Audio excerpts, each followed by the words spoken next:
జానకి, ఏమిటిది? ఏం లేదు. ఇంత ఘనంగా జరిగిన పండగలో బాబు లేకపోవడం వెలితిగా ఉందండి. వాడంటే నిండుగా ఉండేది కదండి. జానకి, బాధపడకు, ఊరుకో. ఏం చేస్తాడు పాపం? వాడికి రావాలని లేక కాదు, రాలేక రాలేదు అంతే. ఊరుకో. చూడు, ఈ మంచి రోజున నీకు బహుమానం లాంటి ఒక నిజం చెప్పనా?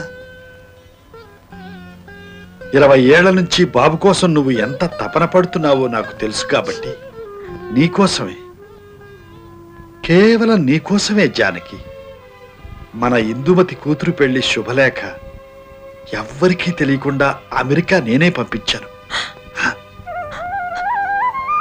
నిజంగానా? అవును జానకి, నీ కళ్ళల్లో అచ్చమైన సంతోషాన్ని చూసి ఎన్నాళ్ళో అయింది. ఆ సంతోషాన్ని మరొక్కసారి చూడాలన్న ఆశతో వాడికి శుభలేఖ నా చేతులతో నేనే రాశాను. ఏమండి, నా కోసం ఆకాశమంతెత్తున్న మీరు నా సంతోషం కోసం ఒక మెట్టు దిగారా?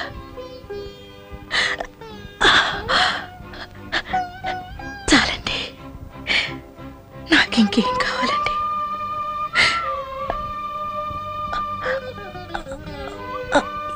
ఈ సంతృప్తి ఈ జీవితానికి చాలండి.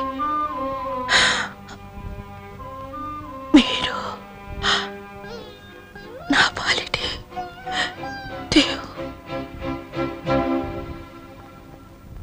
జానకి, జానకి, జానకి, జానకి, జానకి,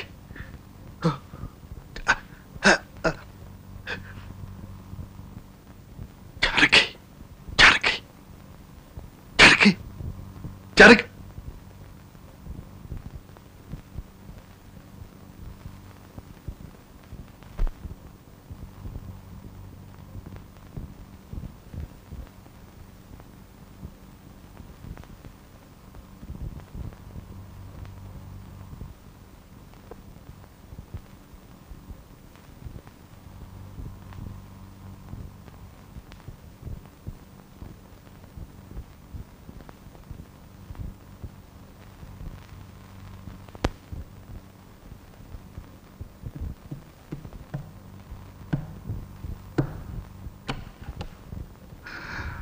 తాతయ్య, ఏంటి?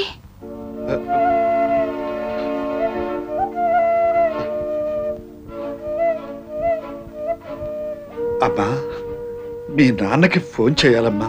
ఫోనా? ఇప్పుడా? ఏం తాతయ్య? మీ నాన్న రావాలమ్మా.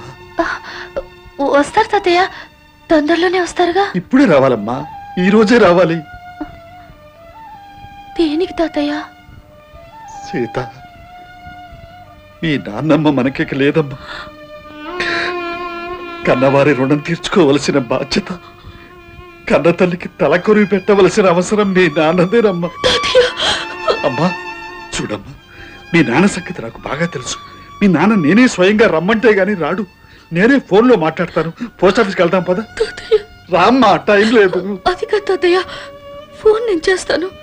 ఇంటి దగ్గర మీరు ఉండాలి తాతయ్య. ఇలాంటప్పుడు మీరు ఇల్లు వదిలి రాకూడదు.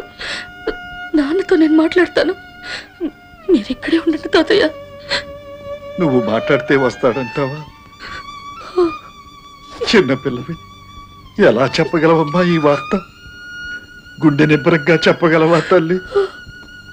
అయితే వెళ్ళి ఫోన్ చెయ్యమ్మా.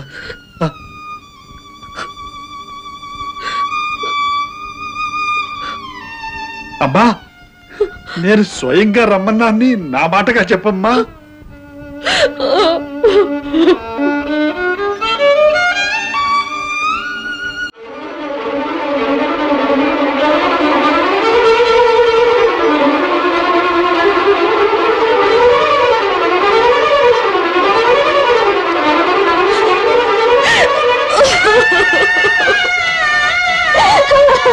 బాబు